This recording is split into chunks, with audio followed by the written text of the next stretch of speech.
Okay, so now we're going to roll into a section called Cutting Communications. In planning any stroke at the enemy's communications, either by maneuver round his flank or by rapid penetration of a breach in his front, the question will arise as to the most effective point of aim, whether it should be directly against the immediate rear or the opposing force or further back. When studying the question, so again, and I talked about this before on the last podcast, is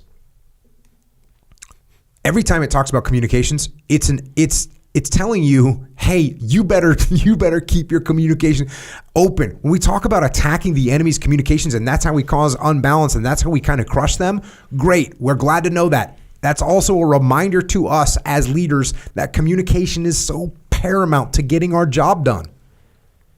When he's got a whole section called Cutting Communication, guess what that should mean to us from a red cell perspective? Don't let your communication get cut. And yet we work with companies all the time where the communication isn't open and it's not flowing and people on the front lines don't know what's happening. And the people in the head shed don't get the feedback that they should be getting from the front lines. There's not communication happening. And yet there's a whole section here about cutting communication, and you're allowing your communications to be cut when there's not even an enemy. It's not like your competitor got into your email system or got into your phone system and didn't let you call your frontline leadership. That didn't happen. You failed to do it.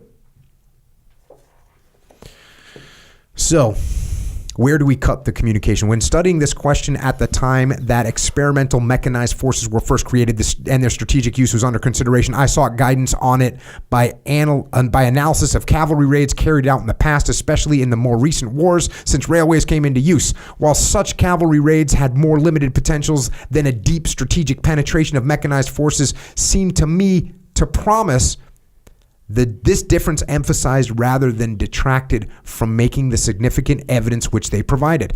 Making the necessary adjustment, the following deductions could be drawn. And I'm going to kind of burn through this section. The overall concept is that the nearer to the force that the cut is made, the more immediate the effect. And the nearer to the base, the greater the effect. It's common sense, right? If you kill the node at the headquarters, they can't communicate to anybody. But it's going to take a while for that impact to hit the front lines for them to actually not know what's going on. Whereas if you cut the front line node, that immediate node is kind of messed up.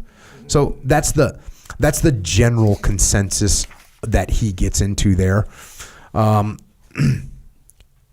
He goes on to say these deductions were confirmed by the experience of the Second War. Above all, the catastrophically paralyzing effect, physically and psychologically, that was produced when Gordion's panzer forces, racing far ahead of the main German armies, severed the Allied armies' communications where these crossed the far back line of the Somme.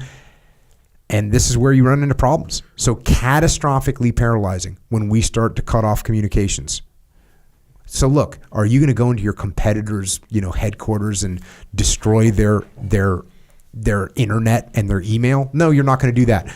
But are you allowing that to happen just by human nature and laziness and lack of prioritize and execute? Are you going to allow your communications to fall apart? There's a decent chance you are. We work with companies all the time that aren't communicating. They might as well have had panzer forces go and cut off their email between their front lines and them, because there's no email happening. There's no conference calls happening. There's no text happening. We don't know what's going on. We've lost communications, not through enemy action, but through our own fault. Yeah, and one of the places we see that with business is that the communication is a one-way communication, where I am dictating or directing or communicating to you. I'm transmitting. And there's no response to that transmission. The communication really isn't designed for me to hear what you have to say. It's for me to tell you what to do and how to do it and when to do it and where to do these things. Yeah. And I get that compliance, but I don't get that communication, which is a almost guarantee that sooner or later when there is friction with that, without that communication, that plan is going to fail. Even when I was just talking about communication, I said you're not getting the information in the front lines, and you're not getting the feedback you need. Yeah, which is what you just said. It's like, hey, communication is supposed to go in two ways. That's what's supposed to be happening. If we don't let it happen, we're gonna have problems. and making this relevant to the civilian world or the private sector, the bias needle of the communication would be to transmit as little as possible and receive as much as possible.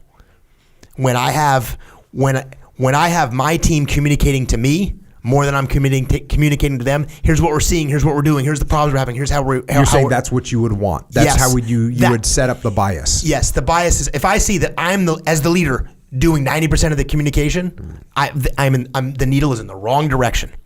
And so the ability for my people to communicate to me, for me to hear from them what they're doing, what they're seeing, where they are, and I'm doing less communicating to them than they are communicating up to me, that's where I want that needle.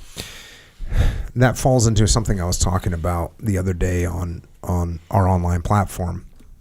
I used this term in both, it struck I think both you and Leif, because you've never heard me say it before. I started using the term traditional leadership. Yeah. And then like an archetypical leadership. What does that mean? Well, when we think of a leader, what do we think of? Like if you just say, oh, what does a leader do? Well, a leader gives orders, a leader talks, a leader tells everyone what's going on, they tell people what to do. That's traditional leadership.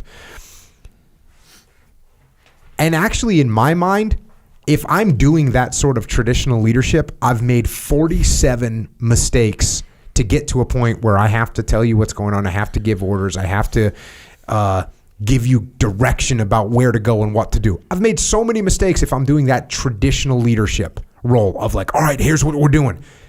Does that happen sometimes? And that was what I was talking about. Right. The case does sometimes happen where we got a leadership vacuum. No one really knows what to do. There's some confusion. And sometimes we do have to take a role as a traditional leader, step in, tell everyone what to do. This is what we're doing. This is the direction we're heading. And in a traditional leadership role, I'm in charge. I'm the one that's putting out the word. We want to flip the script on that. To your point, traditional leadership is not what my ideal is. Ideal leadership is Dave's actually giving me information and telling me what's going on. And I have to give very little communication back because he already understands the commander's intent and what his roles were. And he, by the way, knows more about what's happening on his front than I do. Totally. And he's trying to inform me, but still he's there. So that traditional leadership versus ideal leadership is something to pay attention to. And if you had whatever version of a catastrophic communication failure exists where, it doesn't have to be the phone lines in combat, but something that prevents you from communicating.